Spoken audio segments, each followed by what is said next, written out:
Bonjour à toutes et à tous, bienvenue dans 101%. Vous vous rappelez, il y a quelques semaines, je vous avais demandé de poser des questions pour faire un quiz des spectateurs à Davy.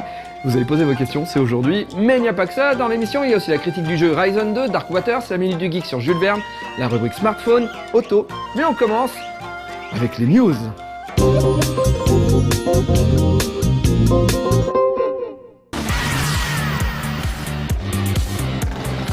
Le Mario Kart-like Sonic All-Stars Racing, sorti début 2010, accueillera une suite en fin d'année.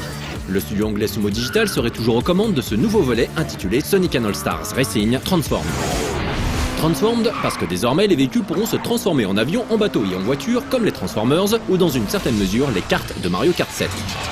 Au casting, on retrouvera Sonic bien sûr, ainsi que le Dr Robotnik, mais également des petits nouveaux comme Gilius Thunderhead, le nain à la hache de Golden Axe, ou Viz, le héros du RPG Dreamcast, Skies of Arcadia. On pourra également évoluer dans des environnements inspirés de Super Monkey Ball ou de Panzer Dragoon.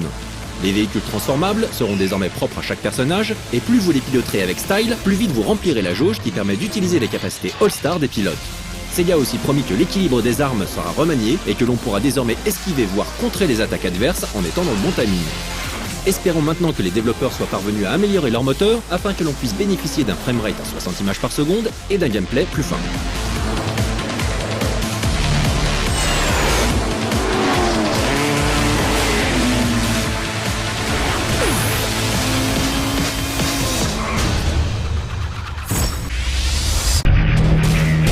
Annoncé pour le 24 mai prochain en Europe, la suite de l'excellent Dirt 3 se paye une petite démo sur XBLA, Sony Entertainment Network et PC. Téléchargeable depuis le 1er mai, celle-ci propose une course solo et un Demolition Derby multijoueur. La course solo est une course 8-ball où l'on pourra booster et éclater ses concurrents sur le fameux Golden Gate Bridge de San Francisco. Une fois la course terminée, il sera possible de lancer un défi à un ami afin de débloquer le mode multi Rampage où 8 pilotes s'affronteront dans une compète visant la destruction totale de ses adversaires. La démo de Dirt Showdown permettra aussi de s'inscrire sur la bêta de RestNet, la nouvelle extension communautaire online et gratuite des jeux de course Codemasters. Alors que sa date de sortie approche à grands pas, Diablo 3 présente de façon plus précise l'une des 5 classes de personnages proposées. Après le barbare, le witch doctor, le demon hunter et le monk, c'est au tour du wizard de dévoiler ses pouvoirs. Rejetés par leur père, les sorciers de Diablo 3 sont des êtres surpuissants qui utilisent leur corps pour canaliser l'énergie des arcanes. Cette énergie est inépuisable mais se régénère avec le temps. Ils peuvent congeler leurs ennemis, les carboniser, les désintégrer, invoquer des créatures magiques, mais ne peuvent enchaîner rapidement qu'un certain nombre de sorts. Lorsque leur réserve d'énergie s'épuise, il leur faudra fuir. Ils disposent également de nombreux sorts défensifs, comme la possibilité de se téléporter, de repousser des attaques magiques, de créer des bulles ralentissant le temps ou des illusions. Plutôt porté sur les attaques à distance, le Wizard risque fort de devenir l'une des classes favorites de la communauté des joueurs. Sachez que l'éditeur organise une soirée spéciale dans l'un des grands magasins des Champs-Élysées le 14 mai à partir de 18 h.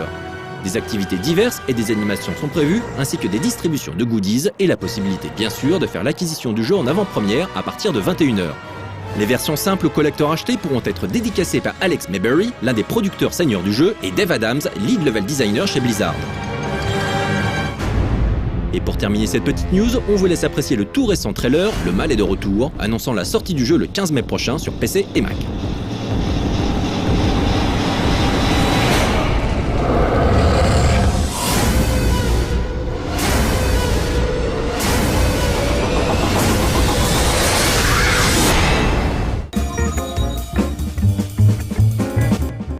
Ok, est-ce que t'es prêt, Davy? Je suis prêt. Donc le premier qui a envoyé des questions, c'est Rinkyo. Rinkyo, ok. Donc attention, je balance la question. Oui. Dans quel jeu de la saga Zelda voit-on pour la première fois Tingle? Majora's Mask. Quand ça va Zelda, ça va. Ouais. Dans le même jeu, quel est le nom de la ville principale? Ah. Je sais pas pourquoi dans ma tête j'ai Mourmelon, mais c'est pas ça. Eh non, c'était Bourg-Clocher. Ah oui, Bourg-Clocher, Mourmelon. Ouais. Allez, une un peu simple. Dans quel jeu de réflexion en vue subjective, sorti en 2007, est-on guidé par GLaDOS? Portal. Portal. Ok. Dans le même jeu, combien y a-t-il de niveaux et de tests avant d'avoir le gâteau? Une cinquantaine? 19. 19? Ouais, le 1. Ah, le 1. Ah oui, le 1. D'accord. Allez, encore une petite. Il en a fait vraiment beaucoup. Ouais. Mais je t'en sors encore une ou deux. Ouais. En quelle année Franquin a-t-il créé le marsupilami? Ah, oh putain, ah, le salaud, le bâtard. En plus, je suis en train de travailler dessus, mais c'est en 1963. En 1952. Ah, 11 putain. ans. 11 ans d'erreur. 11 ans d'erreur, ouais. Et c'était dans quel album?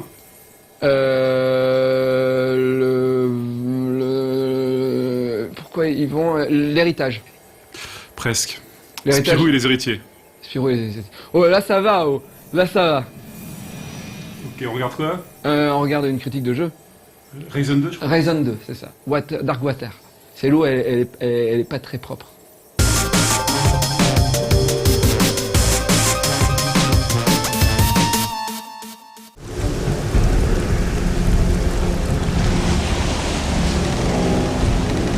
En octobre 2009, sortait Reason, un action RPG plutôt sympathique développé par Piranha Bytes, le studio allemand à l'origine de la série Gothic. Reason avait été créé après que le studio ait perdu les droits sur la série Gothic, s'étant fâché avec son éditeur Joe Wood. Se déroulant sur une île mystérieuse à l'atmosphère méditerranéenne, Reason avait su se démarquer par son ambiance et son univers unique. Malheureusement, le jeu n'était pas pour autant une totale réussite, en raison d'une difficulté mal dosée et de nombreux bugs. Qui plus est, il s'en sortait plutôt bien sur PC, la version Xbox 360 étant quant à elle à la limite de l'injouable tant les problèmes techniques étaient nombreux. 2 ans et demi après ce nouveau départ un peu mouvementé, Piranha Bytes revient avec Reason 2 Dark Waters. Saura-t-il éviter les récifs et naviguer vers le succès?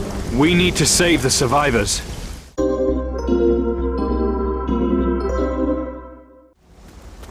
Reason se déroule dans un monde de fantasy, mais on n'y retrouve pas les habituels elfes et nains. Si quelques races fantastiques existent, ce monde est majoritairement peuplé d'humains. I was on the tower, saw the whole thing. Il y a des années, les humains, dans leur arrogance, ont cru pouvoir s'émanciper des dieux. Pour leur donner une leçon, ceux-ci s'en allèrent, laissant les humains se débrouiller seuls. Mais parce qu'un dieu courroucé peut être quelque peu mesquin, les dieux libérèrent également les titans, des êtres gigantesques et malfaisants qu'ils avaient jadis emprisonnés au fond des océans ou au cœur des montagnes. Assaillis de toutes parts par ces entités surpuissantes, l'Inquisition est le dernier rempart de l'humanité, mais mène un combat désespéré.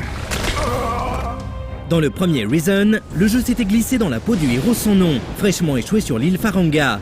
Après moult aventures, le héros sans nom avait découvert qu'un titan de feu était prisonnier sous l'île et était parvenu à l'empêcher de se libérer. En chemin, il avait fait la connaissance de divers personnages, notamment Patty, la fille du capitaine Barbe d'Acier, un célèbre pirate. Au début de Reason 2, on retrouve le héros sans nom quelques années après l'affaire de l'île Faranga. On notera d'ailleurs que son look a aussi beaucoup évolué entre les deux jeux.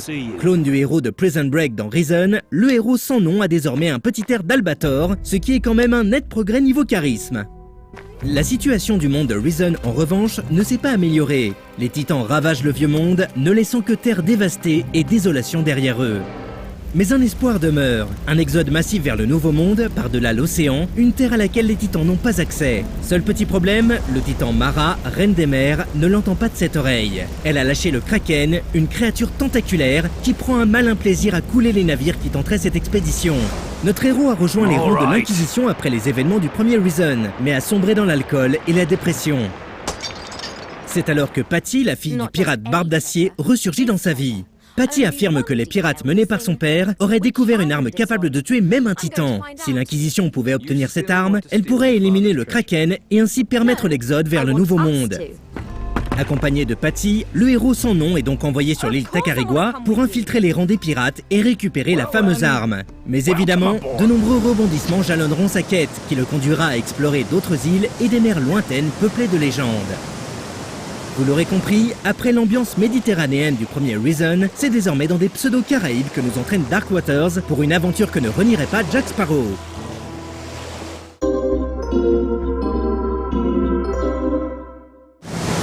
Comme Reason, et comme la série Gothic avant lui, Dark Waters est un action RPG proposant une vue à la troisième personne dans un environnement en 3D.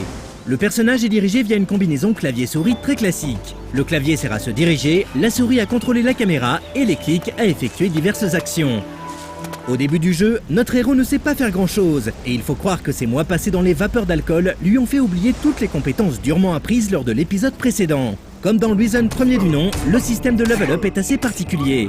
Lorsque vous tuez des ennemis ou accomplissez des quêtes et autres coups d'éclat, vous obtenez des points de gloire. Ces points de gloire font office de points d'expérience et permettront d'augmenter vos attributs principaux. L'augmentation de ces attributs provoque automatiquement une augmentation des caractéristiques liées. Par exemple, augmentez votre attribut combat et vos coups feront plus de dégâts. Logique.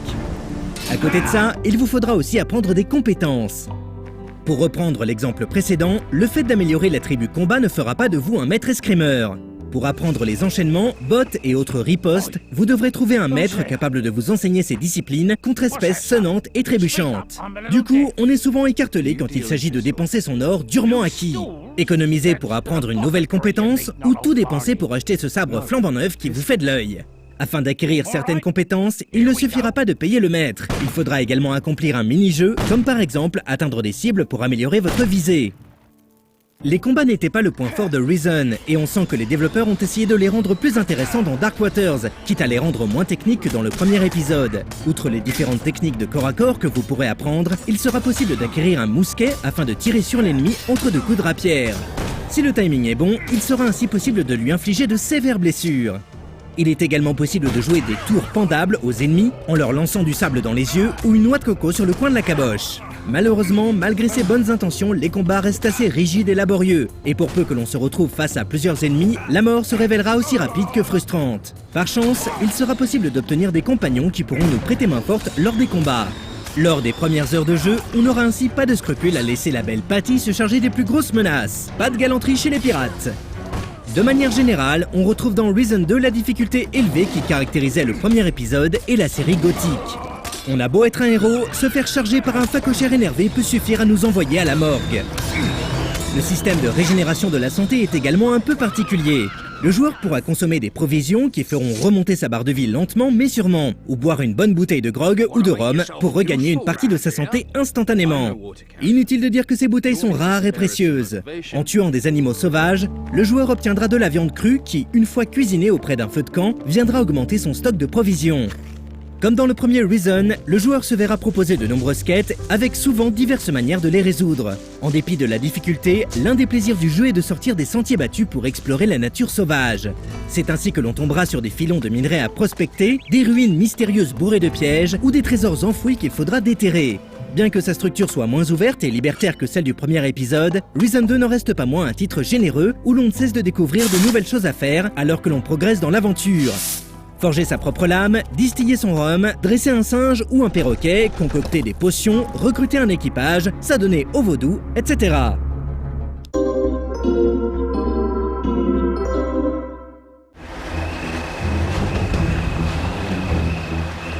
Dark Waters est un RPG d'une grande richesse. Et s'il est encore loin d'être parfait, le nouveau bébé de Piranha Bytes représente une nette amélioration par rapport au premier épisode. Son plus gros défaut est sans aucun doute son âpreté. Survivre aux premières heures de jeu n'a rien d'une sinécure et seuls les joueurs les plus endurants et les plus patients auront le courage de s'obstiner. Mais si l'on s'accroche jusqu'à ce que le héros sans nom soit capable de tenir debout plus de 30 secondes lors des combats, Risen 2 révèle toutes ses qualités ludiques. Un autre reproche que l'on pourrait faire au jeu de Piranha Bytes concerne ses graphismes. Ceux-ci sont en effet assez inégaux. Les décors sont superbes, mais l'affichage souffre de problèmes de clipping et de bugs graphiques étranges, comme la végétation qui change de taille alors qu'on se déplace. L'optimisation n'est également pas géniale et le framerate devient parfois souffreteux. Côté personnages, s'ils sont globalement plus réussis que dans le premier Risen, ils restent quand même assez vilains, à l'exception des personnages importants comme le héros, Patty ou Barbe d'Acier qui ont clairement fait l'objet de toute l'attention des graphistes. Les animations ne sont pas terribles non plus, avec des poses d'une rigidité douloureuse ou des attitudes maniérées à l'extrême. Mention spéciale au jaguar qui effectue des tonneaux dès qu'il est blessé. Ceci n'empêche pas de profiter du jeu, loin de là, mais cela vient un peu casser l'immersion. On notera aussi une ambiance musicale discrète, mais tout à fait dans l'esprit flibustier. Et puisque l'on parle de la bande-son, impossible de ne pas mentionner le doublage anglais d'une grossièreté réjouissante. D'ailleurs, les sous-titres français semblent bien fades par rapport au langage fleuri employé par les personnages du jeu. Pour conclure, malgré ses quelques faiblesses, Dark Waters brille par son gameplay exigeant mais d'une profondeur qui ne cesse de grandir au fil des heures de jeu, et son ambiance pirate très agréable. D'autant plus que cette thématique n'est que trop rarement explorée dans les RPG. Si elle n'échappe pas à quelques récifs en cours de route, la suite de Risen s'avère donc être l'une des très bonnes surprises de ce début d'année 2012. Mais ce n'est clairement pas un jeu pour les marins d'eau douce.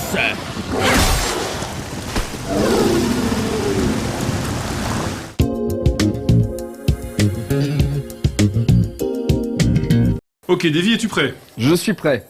Alors là, ça commence à devenir plus dur. Je crois qu'il y a des spectateurs qui se sont dit, on va faire des questions très dures pour voir s'il est vraiment très fort. Ok. Si ça Alors parle j'ai pas une de Zelda, question de Sora54 Ouais. qui demande, dans l'émission Le Coin des Abonnés, animée par Davy lui-même, quel est le membre du forum qui lui a raccroché au nez?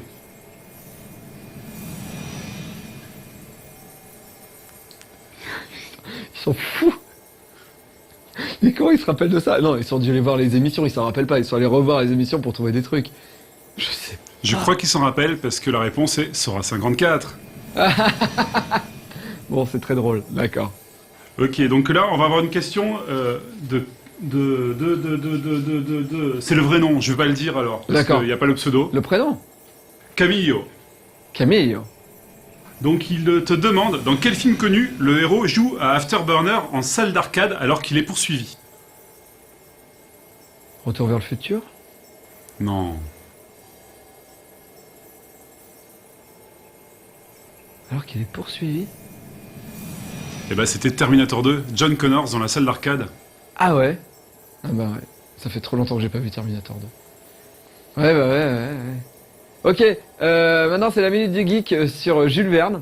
Alors Jules Verne, tout le monde connaît un petit peu forcément, hein, Les Misérables, tout ça, mais il a fait plein d'autres choses. On regarde Julien, il va nous en parler. Le futur. Après le bug de l'an 2000, la civilisation a été éradiquée. Toutes les connaissances ont été perdues. Objection!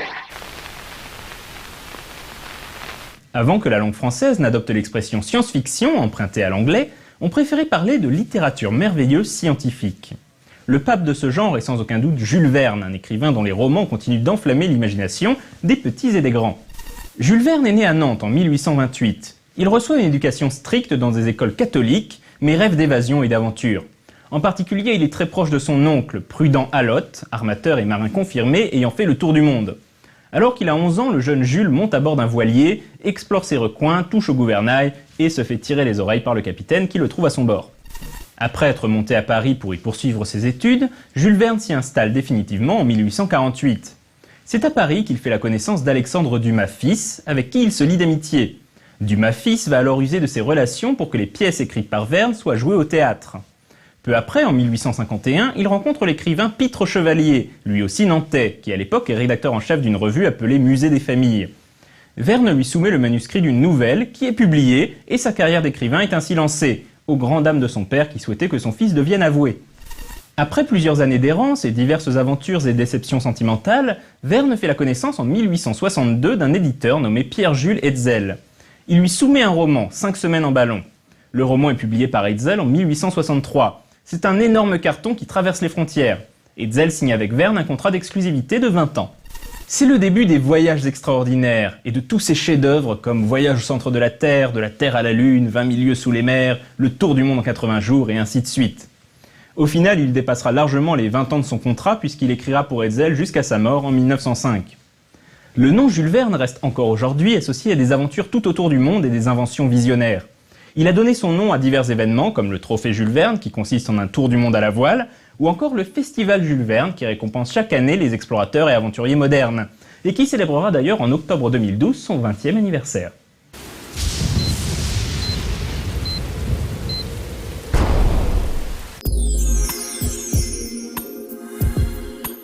Ok Davy, on continue avec des questions de Master Quentin. Master Quentin, c'est bien.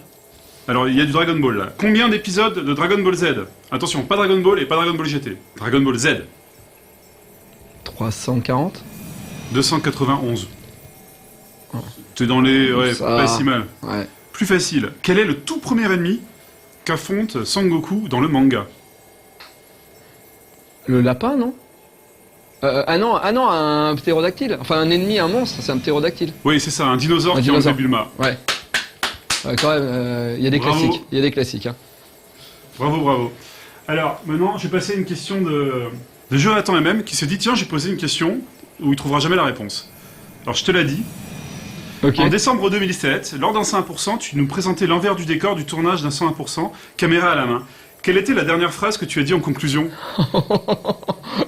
Je vous fais des bisous sur la bite ou un truc comme ça, non? Et non, tu avais dit, et pour finir ce 101%, je vais contrer Fred. C'était une référence à Fred qui te demandait de rester bien... Regardez tout le temps la caméra et Voilà. moi je regarde à côté. Voilà, Ce mais que je fais encore aujourd'hui, Fred, désolé. voilà pour cette session. Très bien. Et maintenant, c'est la rubrique smartphone. C'est ça? Ouais, c'est ça. Je suis trop fort.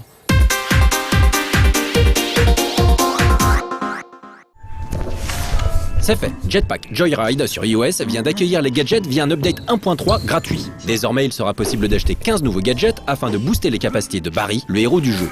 Sur ces 15 gadgets, seulement 2 pourront être équipés durant une partie, ce qui permet de varier les combinaisons et de répondre aux nouvelles mini-missions proposées. Parmi ces gadgets, on trouve les Air Barries, qui font bien entendu référence au Air Jordan et permettent de profiter d'un petit boost lorsque l'on décolle du sol. Ce gadget modifie donc le gameplay du jeu, tout comme la Gravity Belt, qui vous fera retomber plus vite lorsque vous enlevez votre doigt de l'écran pour couper le moteur de votre jetpack. Mais la plupart des gadgets vous permettent de profiter de certains avantages, comme le fait de débuter une partie avec un véhicule, d'attirer les pièces ou de rebondir un peu plus loin à la fin d'une partie.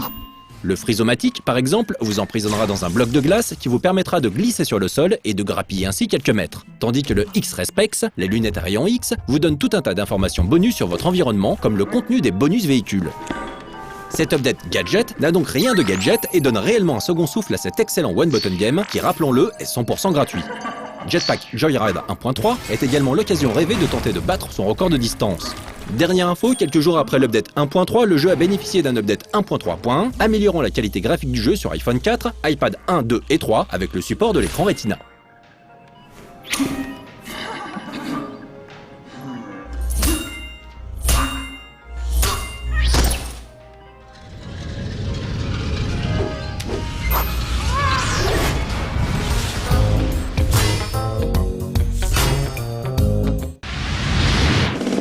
L'un des premiers running games où l'on se contente d'accompagner la course effrénée d'un personnage en lui faisant franchir une série d'obstacles dévoilés par un scrolling à la vitesse exponentielle n'est autre que le jeu Flash Cannabalt, sorti en 2009. Adapté par la suite sur iOS, il est sorti en mars dernier sur Android dans une version HD, affichant des backgrounds 3D si le joueur le décide et une animation plus fluide. En 2011 sur iOS et en 2012 sur Android, le running game imposait une nouvelle référence avec Temple Run. Cette fois-ci, il fallait prendre des virages en 3D, glisser sous des obstacles et sauter en glissant son doigt sur l'écran tactile dans la direction souhaitée, mais aussi affiner sa trajectoire via le gyroscope. Aujourd'hui téléchargeable gratuitement, Temple Run fait figure de classique. Durant les 3 jours qui ont suivi sa sortie sur Android, il a ainsi été téléchargé plus d'1 million de fois. Résultat, une tonne de clones sont sortis entre-temps. Le dernier clone en date se nomme Ebi Escape, un jeu édité par le prolifique Multipix et développé par le studio espagnol Pixel Ratio. Le contexte Temple Aztec de Temple Run laisse ici place à un univers nettement plus cartoon, très joli, rappelant vaguement la série PlayStation Sly Raccoon. Le personnage principal est d'ailleurs un raton laveur nommé Ebi qui tentera d'échapper à des chasseurs, des policiers et autres bikers. Les contrôles sont absolument identiques à ceux de Temple Run, vers le haut pour sauter, vers le bas pour glisser et on bouge l'écran pour déplacer son personnage vers la gauche ou la droite. Sachant qu'ici, il sera nécessaire de remplir sa jauge d'endurance en ramassant les baskets dispersées sur le terrain. Dès que la jauge est vide, la partie s'arrête. Moins dynamique que celui de Temple Run, le gameplay reste agréable, sachant que ces deux titres s'apprécient davantage sur smartphone que sur une tablette. Téléchargeable gratuitement, Ebi Escape ne propose au départ qu'un mode de jeu, le Unlimited, où l'on doit obtenir le meilleur score possible tout en relevant une cinquantaine de défis. Pour débloquer le mode Story, il faudra dépenser 7500 pièces qui peuvent s'obtenir en jouant ou en dépensant du vrai argent. Pour profiter tout de suite du mode Story, il conviendra donc de dépenser un peu plus de 2 €, ce mode proposant 30 niveaux répartis dans 3 environnements différents. Sympa sans plus, Ebi Escape n'est pas aussi incisif que Temple Run, mais profite d'un univers et d'un rythme à même de séduire un public encore plus casual. Tetris est sorti il y a peu dans une version spéciale iPad en haute définition. Une version compatible avec l'écran Retina du tout dernier iPad donc, bénéficiant de nouvelles fonctionnalités. Pour commencer, ce Tetris propose des contrôles pensés pour les écrans tactiles. Pas question ici de reproduire un simili-pad dans un coin de l'écran. Soit vous décidez de jouer en mode intouché, où les emplacements potentiels des Tetrominos vous sont proposés, soit vous jouez en mode normal, sans l'apparition d'emplacements fantômes. Dans le premier cas, tapoter n'importe où sur l'écran permet de faire pivoter les emplacements fantômes. Tapotez sur l'un d'eux et la pièce se pose automatiquement. Dans le second cas, tapoter sur l'écran permet de faire pivoter et de déplacer la pièce de gauche à droite et vice-versa. Pour la poser, il suffit de faire glisser son doigt vers le bas. Des contrôles astucieux, certes, qui permettent de jouer vite, mais privent malgré tout les spécialistes d'une partie du plaisir et de la technique inhérente aux versions classiques. Du coup, ce Tetris iPad se rapproche davantage d'un puzzle game que d'un jeu d'adresse, ce que confirme le Tetris Galaxy, l'un des 2 modes de jeu proposés avec le classique Marathon. Dans le mode Galaxy, l'idée est de venir à bout de Puzzle Planet en creusant vers le bas. Pour creuser, il conviendra d'utiliser un minimum de Tetrominos afin d'obtenir 5 étoiles. Les contrôles employés dans ce mode sont ceux du 1 touché, c'est-à-dire que les emplacements de chute sont prédéterminés. Vous pouvez néanmoins chercher d'autres possibilités en appuyant sur le bouton Parcourir qui permet de modifier les emplacements proposés.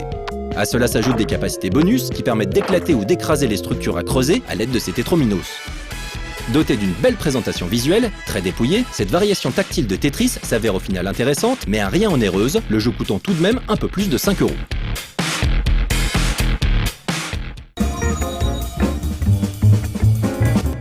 On va passer, pour terminer, à 2 questions de Rinkyo. Il n'y a pas eu tant de questions que ça, hein, donc D'accord. voilà, on recycle un peu les Donc mêmes on le pseudos. refait pas en fait ça. On dit qu'on le refait pas. Parce que le public est pas à fond. Ouais, non, ils sont pas à bloc. Ok, ils sont pas à bloc. Ok, C'est pas 2 forcément questions. non plus une idée géniale, hein. C'est vrai que ça te fait gagner du temps pour préparer les plateaux, mais... Mais, les gens peuvent jouer chez eux, voyons Alex. Ok, Ok, es-tu prêt? oui je suis prêt. Dans quel jeu sur PS3 peut-on lancer David Hasselhoff avec une catapulte? Ah bah le Pain. Oui. Ouais, le jeu de Marcus quoi. Deuxième question, quel animateur français de jeux vidéo aime bien ce jeu? Jules Verne. Ouais. Ouais. Très bien. Et maintenant regarde Otto. Listen boys and girls 痛いけな少年少女の秘密本当は衝動的かつワイルドなんだ知らないでしょ手に負えないそれでいいじゃないやんちゃして学ぶリアル予測不可能を貫いて毅然とカードを切るのさ Bonsoir à tous et bienvenue dans Auto. Ce soir on aura une émission bien chargée. Vous n'aurez pas un mais 2 messages d'artistes. Le premier sera celui du groupe Unlimit qui sont vraiment très sympathiques et qui veulent vous présenter leur nouveau clip. Et le deuxième, c'est celui de Matsushita Yuya. J'ai encore du mal à réaliser que mon chouchou Yuya va nous parler. Alors je vous raconte pas le nombre de fois que je me suis maté le message en boucle, mais on ne déroge pas à la règle, on commence par les releases.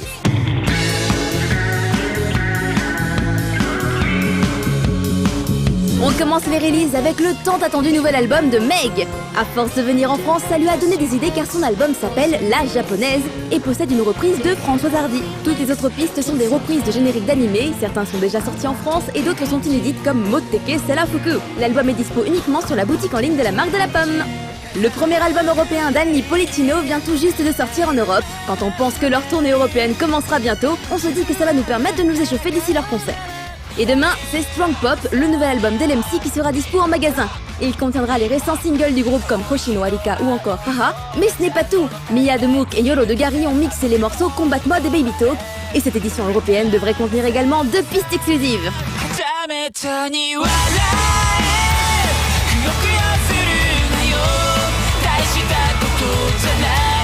Le 16 mai, les fans de l'Arc-en-Ciel auront la possibilité de se procurer le fameux World's Best Selection qui était disponible durant la tournée mondiale du groupe. Les titres présents sur ce best ont été choisis par les fans du monde entier. Nul doute qu'il y aura votre préféré dessus. On termine avec le projet Imurea et son album Black Ocean. Imurea est composé du célèbre Hamauzu Masashi et de la chanteuse Mina qui a déjà chanté sur la bande originale du jeu Final Fantasy XIII. L'album devrait sortir dans le mois de mai.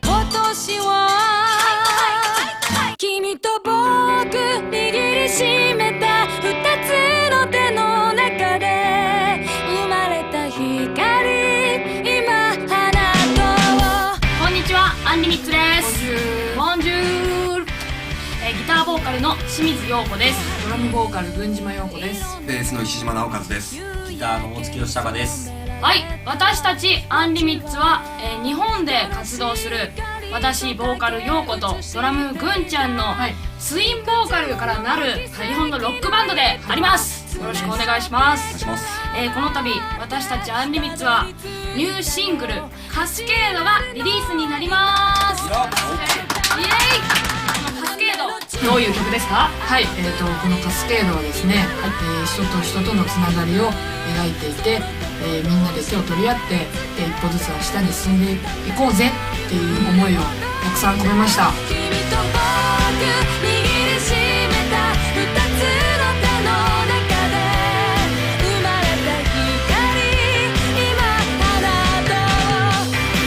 そしてなんとこの曲日本のアニメナルトのエンディングテーマになってますナルトイエーイぜひこの歌が国境を越えてみんなの元にドカンと届くといいなと思ってます。よろしくお願いします。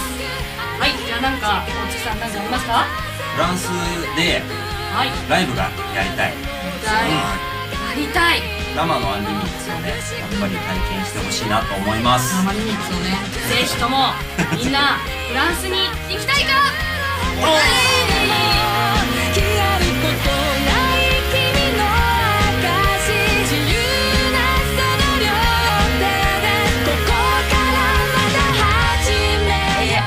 ？J-TOP の、アンリミッツカスケードにぜひ投票よろしくお願いします。アンリミッツでした。バイバイ。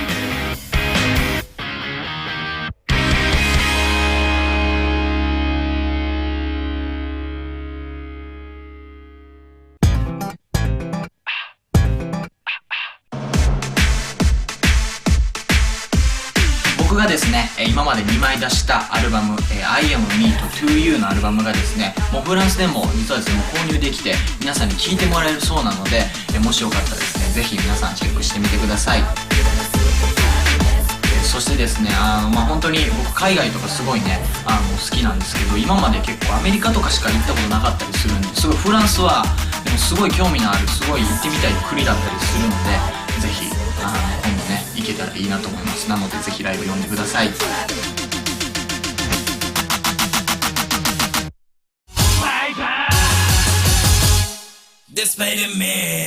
Ça y est, c'est la fin de l'émission, il est temps maintenant de passer aux nouveautés qui entreront en rotation sur nos lives juste après le J-Top samedi soir. Et cette semaine, vous aurez le clip Coelacant is Android du groupe Polysics, un clip qui date de 2005 et qui fera plaisir aux fans en manque de leur musique. On fera aussi plaisir aux fans de Visu avec le nouveau clip de Matenlo Opera et le clip Justice tiré de leur nouvel album du même nom. Il était passé inaperçu avec son clip Sango Sen. Il revient avec un clip beaucoup plus punchy. Il s'agit de Nakajima Takui, ce chanteur qui a grave la classe et qui sera un petit peu dépravé dans le clip de Shochu Girl. Vous aurez aussi Unlimit, que vous avez vu tout à l'heure, avec leur tout nouveau clip Cascade, dont le single ne sort que le 16 mai. Il y aura aussi le clip du HU pour lequel vous votez chaque semaine sur le forum de No Life. Et enfin, il y aura une nouvelle artiste qui débarque sur No Life, la chanteuse Yuki. Oui, vous avez bien entendu, la chanteuse du célèbre groupe Jody and Marie qui, après l'arrêt du groupe, a continué sa carrière en solo. Alors je vous cache pas que c'est une des chanteuses préférées d'Alex et que c'est également une des miennes et du coup c'est vraiment un immense bonheur que de la recevoir sur No Life. Pensez à voter pour le J-Top, on se retrouve la semaine prochaine en retour, je vous fais des gros bisous. Bye.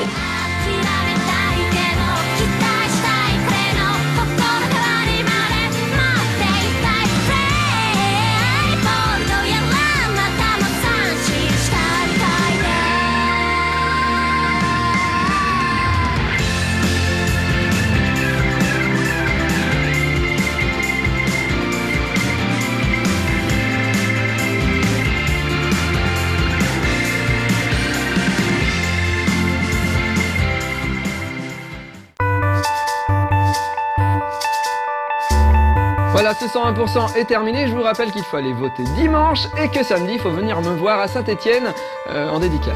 Au revoir.